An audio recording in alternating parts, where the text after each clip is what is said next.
En la cena, mi padre anunció que solo mi sobrina triunfaría, no como mi hijo. Todos rieron. Respondí, perfecto. Entonces dejaré de pagar su matrícula de $1,600. Mi hermana se congeló. Mi padre susurró, aquí no. Y entonces yo.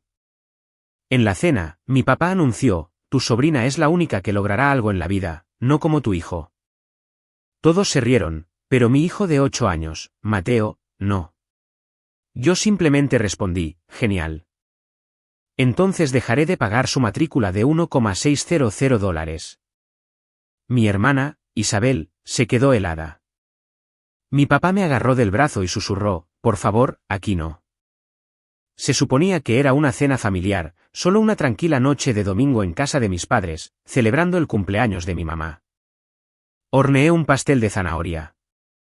Mateo lo llevó con orgullo a la cocina cuando llegamos y recuerdo haber pensado que quizás todo estaría bien. Solo unas pocas horas, sonreír y aguantar. Mantener la paz. Mi hermana Isabel ya estaba allí, sentada como siempre lo hace. La favorita, en la cabecera de la mesa, incluso cuando no es su casa. Su hija Valentina estaba sentada a su lado con un vestido de volantes y perlas. Tiene 9 años y ya tiene una agenda más apretada que la de un político. Ballet, violín, fútbol, y ahora también una clase de programación. Nunca termina. Mateo tiene 8 años. Le gusta dibujar monstruos. Le encanta aprender sobre tiburones y volcanes. Es curioso de una manera tranquila. Y quizás eso no es algo que puedas presumir en una cena, pero veo la forma en que piensa, la forma en que funciona su cerebro. Él es mi mundo entero. La cena comenzó como de costumbre. Mi mamá hablando de sus vecinos. Isabel presumiendo del último recital de Valentina, de cómo su instructor dijo que tiene un don, de cómo están pensando en conseguirle un entrenador privado. Yo asentía, sin decir mucho. Me he acostumbrado a la forma en que todos actúan como si la hija de Isabel fuera de la realeza y el mío solo estuviera de acompañante en el fondo. Pero entonces mi papá levantó su copa. Comenzó lentamente, agradeciéndonos por venir, diciendo lo orgulloso que está de todos nosotros. Luego se giró hacia Valentina y le dio esa mirada, como si fuera la reencarnación de Einstein y Misty Copeland en una sola persona. Dijo, tu sobrina es la única que realmente logrará algo en la vida. Me miró directamente. No como tu hijo. Todos se rieron. No una risa incómoda o insegura. Fuerte. Risas de verdad. Isabel soltó una carcajada. Mi mamá ni siquiera parpadeó. Valentina se rió como si no lo entendiera, pero río de todos modos. Mateo me miró. Nunca olvidaré eso. No lloró. No dijo nada. Pero sus ojos cambiaron. Es la única forma en que puedo describirlo. Cambiaron. Dejé mi tenedor, miré a mi papá. Genial, dije. Entonces dejaré de pagar su matrícula de $1,600. Se hizo un silencio sepulcral. Así de simple, se podía oír el tic-tac del reloj detrás del refrigerador. Isabel parpadeó como si no me hubiera oído bien. Mi mamá abrió la boca y la volvió a cerrar. Mi papá se inclinó hacia mí y me agarró del brazo. No lo miré, pero lo oí susurrar, por favor, aquí no. Entonces, dije, no es nada. Isabel se reclinó y me dedicó una media sonrisa. Vamos. No se trata del dinero. Se trata de criar hijos para que realmente hagan algo. Valentina tiene empuje. Tu hijo simplemente flota por ahí. Podía sentir los latidos de mi corazón en la mandíbula. Miré a Mateo de nuevo. Estaba mirando la servilleta en su regazo como si deseara que pudiera tragárselo entero. Me levanté. Nos vamos, dije. Mateo se levantó sin decir una palabra. Mientras me giraba, oí a mi mamá murmurar, ahí va de nuevo. Siempre tan dramática. Isabel se rió. Dejamos el regalo en la mesa. No me despedí. Salimos y no miramos atrás. Esa noche, Mateo se metió en mi cama después de la medianoche. Susurró, ¿soy raro porque no me gustan los deportes? Le dije que no. Le dije que era increíble. Y lo decía en serio. A la mañana siguiente, entré al portal de pagos de la escuela y cancelé la transferencia recurrente de la matrícula. No le dije una palabra a nadie. Ni a mi hermana, ni a mis padres. No llamaron. Ni siquiera enviaron un mensaje. Todavía no. Pero lo harían. Y cuando lo hicieran, no sería para disculparse. Sería para entrar en pánico. Los primeros días después de la cena fueron tranquilos, demasiado tranquilos. Ningún mensaje sarcástico de Isabel. Ninguna llamada pasivo-agresiva de mi mamá. Ni siquiera una cita bíblica críptica reenviada por mi papá, que suele ser su forma de intentar hacerme sentir culpable. Era como si todos hubieran decidido guardar silencio a la vez. Pero yo sabía que ese silencio no era paz. Era la calma antes de la tormenta. La matrícula vencía el jueves. La había estado pagando cada mes, puntualmente, durante más de un año. $1,600 para la elegante escuela privada de Valentina, más extras aleatorios que Isabel me pedía por Venmo como si yo fuera una billetera andante. Nunca fue oficialmente mi responsabilidad, pero de alguna manera, después de que el esposo de Isabel fuera despedido, ofrecí ayudar, y simplemente nunca dejaron de permitirme hacerlo. Pasó el jueves. No salió nada de mi cuenta. Ningún mensaje frenético, ningún agradecimiento incómodo. Solo el tipo de silencio que se produce cuando alguien espera a ver si estás fanfarroneando. No lo estaba. El viernes por la mañana, estaba preparando el almuerzo de Mateo cuando mi teléfono vibró. Era Isabel. Oye, creo que la escuela se equivocó con la matrícula de Valentina. Dicen que no se procesó el pago. La dejé en visto. Terminé de cortar las rodajas de manzana de Mateo, lo llevé a la escuela y finalmente respondí horas después. No, la cancelé. Pasaron 3 minutos, luego llegó su siguiente mensaje. ¿Estás bromeando, verdad? Por lo que dijo papá. Obviamente era solo una broma. No respondí. 10 minutos después, otro mensaje. ¿En serio estás castigando a una niña por una broma estúpida? ¿Madura? Para el almuerzo, tenía 5 llamadas perdidas de ella, 2 de mi mamá y una de mi papá, lo que sabía que era serio porque él nunca llama a menos que algo esté realmente roto o muerto. Luego llegó el mensaje de mi mamá. Corto y cargado de culpa. ¿Podemos hablar? Sabes que la educación de Valentina es importante. Isabel está pasando por mucho. Ese casi me hizo reír. Isabel pasando por mucho es el código para Isabel gastó demasiado en retiros de yoga otra vez. Y como de costumbre, se esperaba que yo tapara el agujero financiero sin hacer preguntas. A las 5 de la tarde, mi mamá estaba en mi puerta con una bolsa de compras que fingió que era para mí, aunque en su mayoría eran cosas que Mateo ni siquiera come. La dejé entrar. Se sentó como si fuera una visita casual y luego fue directo al grano. Dijo que yo estaba siendo mezquina, que Valentina no debería sufrir porque me sentí insultada. Que este tipo de rencor no era saludable. Luego vino la parte que realmente me molestó. Seamos honestos, Elena. No estás pasando apuros. Tienes un buen trabajo, sin hipoteca, sin esposo, nadie a quien mantener más que a ti misma y a Mateo. Isabel está criando a 2 hijos, y sabes que Valentina tiene un don. Ella necesita esta escuela. Le pregunté una cosa. ¿Por qué siempre soy yo la que paga por las cosas que ella necesita?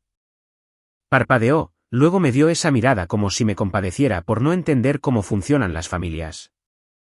Cuando se fue, le dio un beso en la cabeza a Mateo, no me miró y dijo, espero que entres en razón antes de empeorar las cosas. Esa noche, mi papá llamó. Contesté. No gritó. No sonaba enojado. Eso lo hizo peor. Dijo que estaba siendo irrespetuosa. Que estaba dejando que un momento infantil arruinara los lazos familiares. Usó la palabra vengativa. Dijo que Mateo crecería viéndome alejar a las personas más cercanas a nosotros y que estaba dando el ejemplo equivocado. Le pregunté si realmente pensaba que lo que dijo en la cena fue inofensivo. Hizo una pausa y luego dijo que era una broma. Si no puedes soportar una pequeña broma, tal vez no eres tan fuerte como crees. Colgué. Pasó el sábado. Llegó y se fue el domingo. Nada. Pero sabía que esto no había terminado. Luego, el lunes por la mañana, llegó un mensaje de mi papá. Pasaremos mañana solo para aclarar las cosas. Me quedé mirando la pantalla. Algo no encajaba, como si no vinieran a aclarar las cosas en absoluto. Como si algo más se estuviera gestando. Les dije, claro. Y me aseguré de que cada habitación de la casa estuviera limpia y cada gabinete cerrado. No sabía por qué. Todavía no. Llegaron a mi entrada justo a tiempo, a las 10 de la mañana en punto. Como si fuera una reunión que hubieran ensayado. Mi papá salió primero, con los brazos cruzados como si se estuviera preparando para una pelea que no quería admitir que él había comenzado. Mi mamá lo siguió, llevando un pastel envuelto en papel de aluminio y actuando como si todo estuviera bien. Los observé desde la ventana antes de abrir la puerta. Ni siquiera llegamos a la cocina. Se dirigieron directamente a la sala de estar, se sentaron como si vivieran allí, y yo me paré frente a ellos, con los brazos cruzados. Mi mamá fue la que más habló. Siempre lo hace cuando intentan jugar al policía bueno y al policía malo. Comenzó diciendo que solo querían ver cómo estábamos. Como la última semana había sido difícil para todos. Como Isabel estaba sensible y no quiso decir todo lo que dijo. Como Valentina se sentía confundida acerca de por qué de repente podría no ir más a la escuela. Yo solo asentía. No dije mucho. No era necesario. Ya había escuchado esta misma canción y baile antes. Siempre se trataba de sentimientos, nunca de acciones, siempre de convertirme a mí en el problema por reaccionar, nunca sobre lo que ellos dijeron o hicieron para llevarme a ese punto. Entonces mi mamá soltó la frase que claramente había estado guardando. Es solo una niña, Elena. Estás castigando a una niña de 9 años porque te sentiste avergonzada en la cena. Esa no eres tú. La miré por un segundo y luego dije, no estoy castigando a nadie. Simplemente ya no voy a pagar. Mi papá finalmente habló. Esta es tu familia. No te alejas de la familia. Ayudas cuando se te necesita. Pregunté, ¿crees que burlarse de mi hijo frente a todos fue una ayuda? No respondió. Simplemente se movió en su asiento y miró más allá de mí como si esto estuviera por debajo de él. Supongo que se dieron cuenta de que no iban a obtener un sí de mí, porque el tono cambió rápidamente después de eso. Mi mamá pidió calentar el pastel en la cocina, dijo que también había traído crema batida para Mateo. Le dije que estaba bien y se fue con una sonrisa como si acabara de anotar un punto. Un minuto después, mi papá se levantó y dijo que necesitaba ir al baño. Le señalé el pasillo sin decir una palabra y me senté, sin pensar mucho en ello en ese momento. Pasaron unos minutos. Entonces algo hizo clic. La luz del baño no se había encendido. La puerta no estaba cerrada. Me levanté y caminé por el pasillo. No estaba en el baño. Estaba en mi habitación. El cajón de mi cómoda estaba abierto. Sostenía el sobre que guardaba escondido debajo de una pila de camisetas viejas. Dinero de emergencia, unos $1,000. Lo había estado ahorrando discretamente durante meses en caso de que algo saliera mal con el coche o Mateo necesitara algo que no pudiera cubrir de inmediato. Me quedé en el umbral de la puerta. Él se quedó helado, no dijo nada, solo miró el sobre en su mano y luego a mí. Luego lo volvió a poner lentamente y pasó a mi lado como si nada hubiera pasado. Lo seguí. Mi mamá todavía estaba en la cocina, de pie cerca de la estufa, con el pastel intacto. Nos miró a ambos y me di cuenta de que ella ya lo sabía. Por supuesto que sí. Esto fue coordinado. Una distracción y una búsqueda. Les dije a ambos que se fueran. No discutieron. Mi papá agarró sus llaves. Mi mamá ni siquiera se despidió. Cerré la puerta con llave detrás de ellos. Luego me senté en el suelo del pasillo y me quedé mirando la alfombra durante mucho tiempo. No se trataba del dinero. No realmente. Se trataba de lo que significaba. Que veían lo que yo tenía, incluso lo que podría haber escondido, como algo a lo que tenían derecho. Que cruzarían una línea como esa sin ninguna vergüenza solo para exprimir un poco más de mí porque yo era la que podía permitírselo, porque yo era la que siempre había estado allí para atrapar a Isabel cuando caía. Esa noche le envié un mensaje a Isabel: resuélvelo. Ya terminé. Respondió menos de un minuto después. Increíble. ¿En serio vas a dejar que una niña sufra solo para demostrar tu punto por una broma?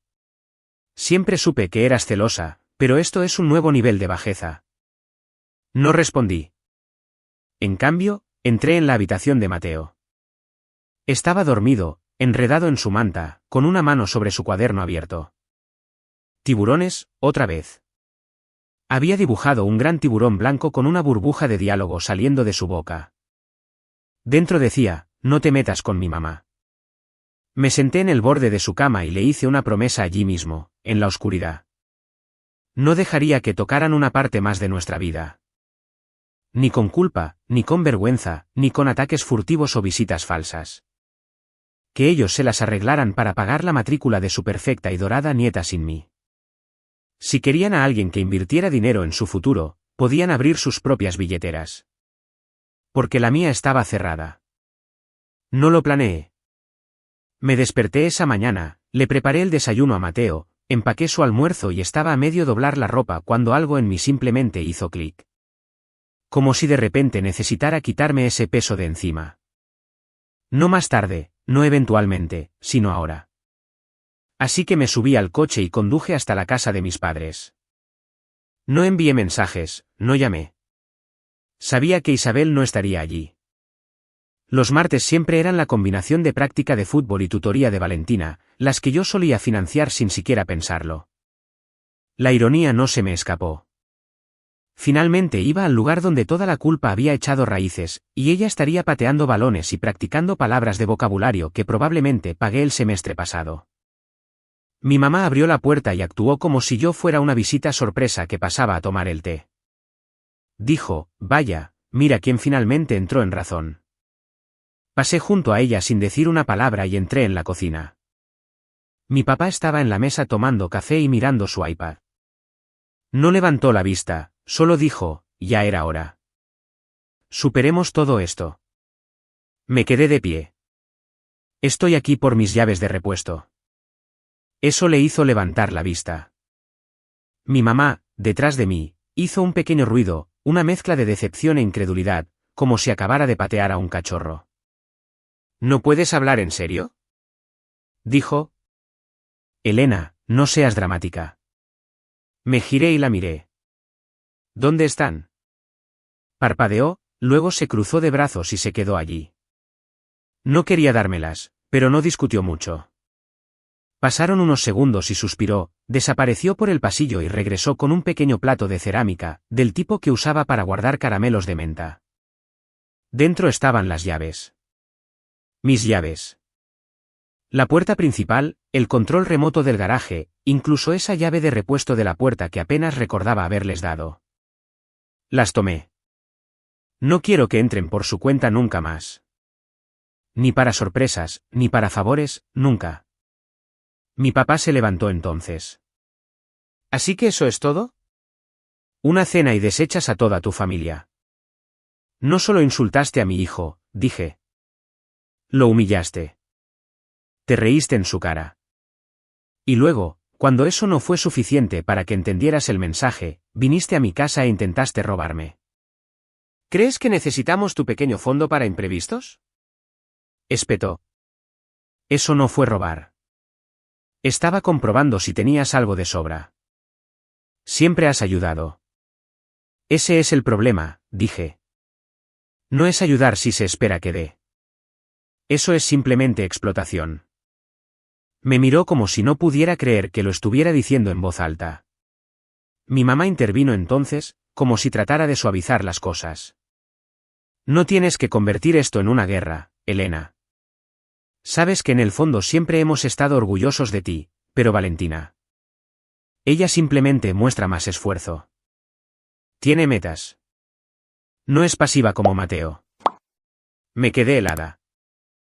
¿Como Mateo? Repetí. No quise decirlo de esa manera. Solo quise decir que no parece interesado en nada. Tiene 8 años. Bueno, Valentina tiene 9. Los miré a ambos. Creen que estoy haciendo esto porque estoy resentida o guardo rencor, pero lo estoy haciendo porque cada vez que he intentado proteger a mi hijo, lo han convertido en una broma. Ya no estoy bromeando. Mi mamá dio un paso adelante, con la voz baja. Estás cometiendo un error. Mateo crecerá resintiéndote por sacarnos de su vida. Lo estás aislando. Lo estás criando para que crea que no tiene familia. No respondí a eso.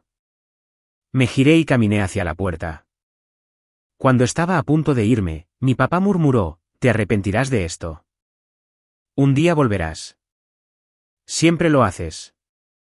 Me detuve. Solía hacerlo. Ya no. Luego tomé las llaves, salí y no miré atrás. Más tarde esa noche, recibí una notificación. Isabel había publicado algo en Facebook. Un estado vago y quejumbroso que decía, algunas personas prefieren dejar que un niño sufra antes que soltar su amargura. Es asqueroso lo que los celos le hacen a una persona. No reaccioné. Pero 10 minutos después, recibí un mensaje de ella. Me dijeron. Tomaste las llaves. Así que esto es realmente lo que quieres, volverte completamente loca y quemarlo todo. Luego otro, disfruta de tu pequeña y tranquila vida. Serás olvidada antes de que Valentina llegue a la secundaria. Ese último se me quedó grabado. No porque me doliera, sino porque me di cuenta de que para ellos, mi silencio, mis límites e incluso mi amor por mi hijo, todo era olvidable si no los beneficiaba. Sin embargo, tenían razón en una cosa. A partir de ahora todo sería tranquilo. Porque no iba a responder otro mensaje. No iba a enviar otro cheque. Y desde luego, no iba a volver.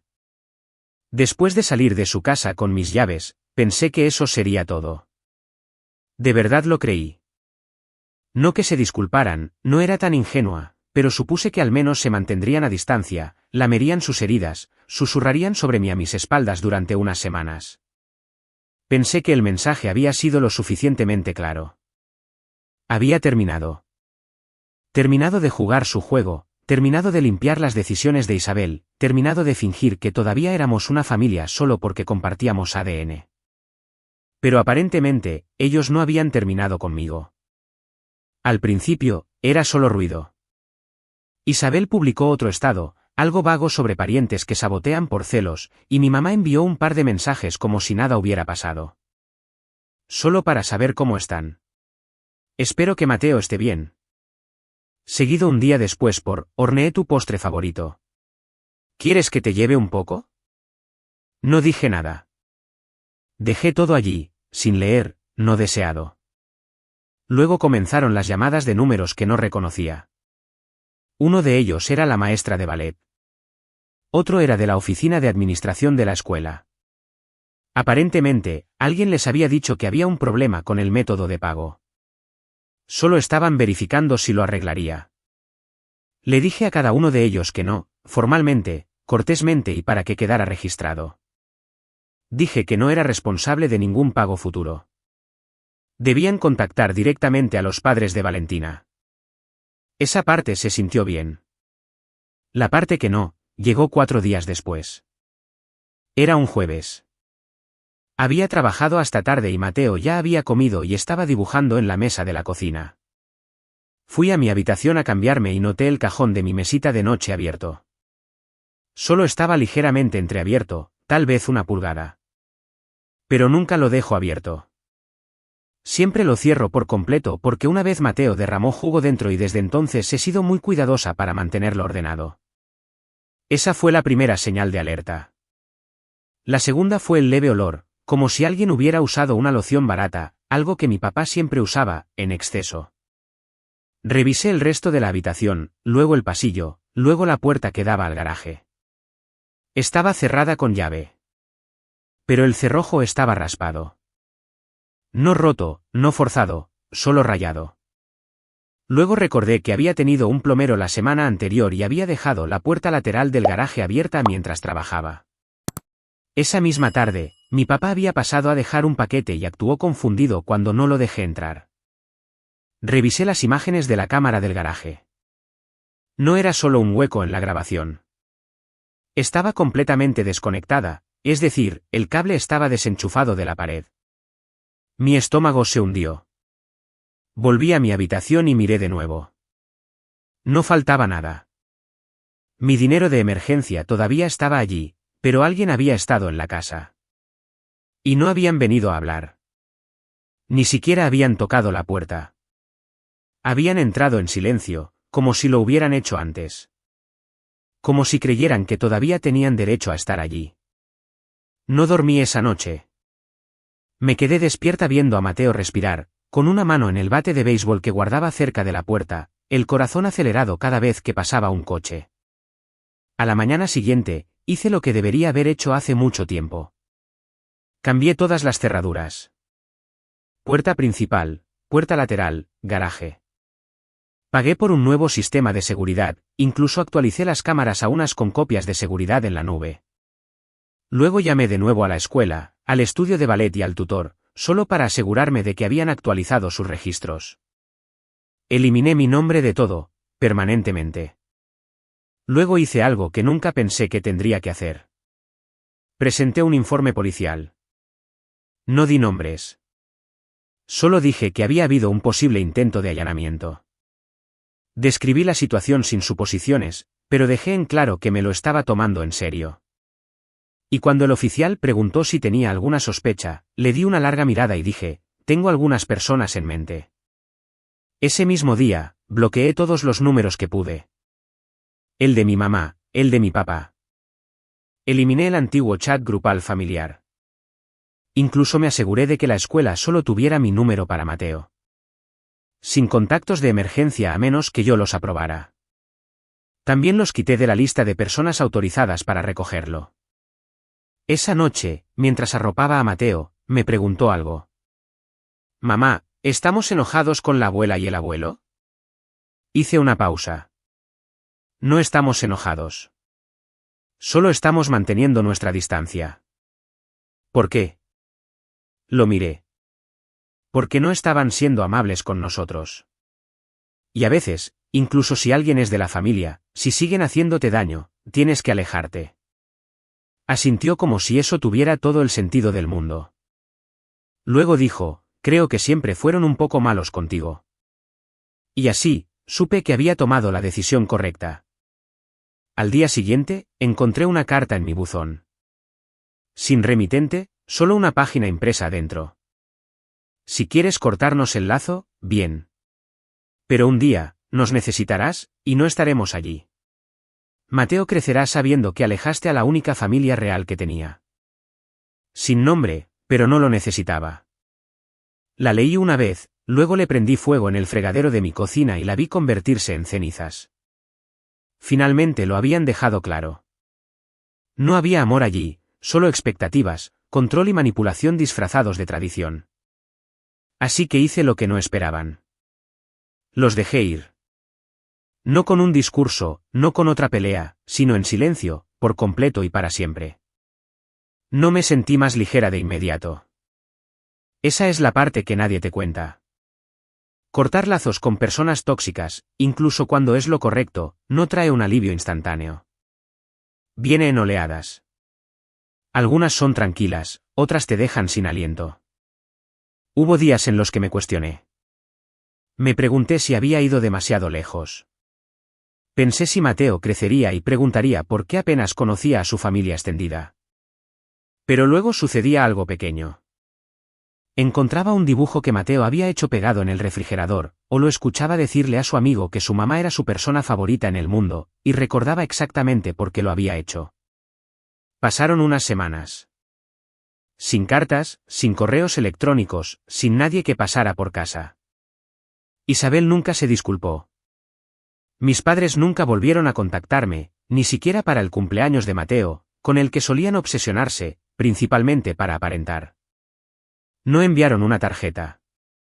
Ni siquiera fingieron que les importaba. Pensé que tal vez se comunicarían a través de otra persona, como uno de los primos o un viejo vecino.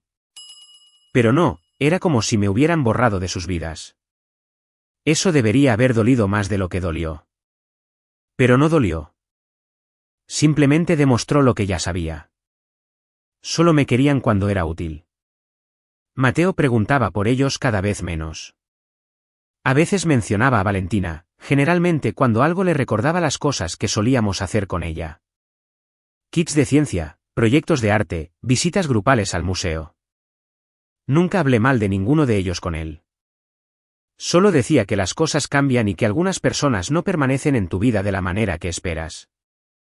Una noche, un mes después de todo, lo estaba arropando cuando dijo, «Me gusta nuestra casa ahora». Le pregunté a qué se refería. «Es más tranquila. Como si nadie fuera a entrar y ser malo contigo». Eso casi me rompió.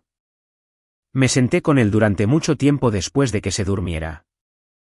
Pensé en todo. Los años que pasé siendo la que ayudaba, la que mediaba, en la que podían apoyarse sin preguntar nunca cuán pesado era para mí. Pensé en la forma en que hablaban de Mateo como si fuera un problema, como si el simple hecho de ser quien era lo hiciera menos. Y pensé en ese momento en que sorprendí a mi papá en mi habitación, con los dedos alrededor del sobre como si le perteneciera. Ese fue el momento en que me perdieron. A toda yo. Solía creer que las familias funcionaban como cuentas bancarias. Depositas amor, tiempo, lealtad, y eventualmente obtendrás algo a cambio. Pero eso no es cierto. No si eres la única que deposita y todos los demás retiran. No, ahora solo somos Mateo y yo. He comenzado a presupuestar mejor. No solo con dinero, sino con mi energía. Digo no más fácilmente. No me siento culpable cuando establezco límites. No me inmuto cuando alguien dice que la familia siempre debe ser lo primero. Ya no. Porque la familia no es solo quien comparte tu apellido. La familia es quien está ahí para ti.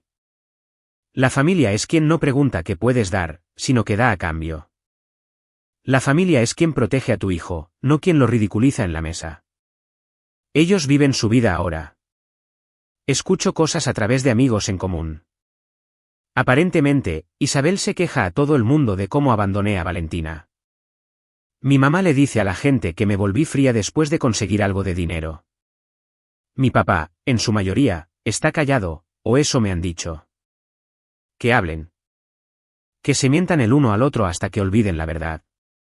Ya no estoy esperando su disculpa. Mateo, él está prosperando. Está escribiendo historias, construyendo cosas, aprendiendo ajedrez ahora. La semana pasada me dijo que quiere ser un biólogo marino que también escribe libros. Le dije que eso sonaba perfecto. Le hice una promesa. En silencio, para mí misma, pero real. Nunca más tendrá que sentarse en una mesa y sentirse pequeño porque alguien que se supone que lo ama decide tratarlo como una broma. Nunca dejaré que nadie se acerque lo suficiente como para hacerlo sentir así de nuevo. Ni siquiera la sangre. Estamos bien ahora. Estamos más que bien.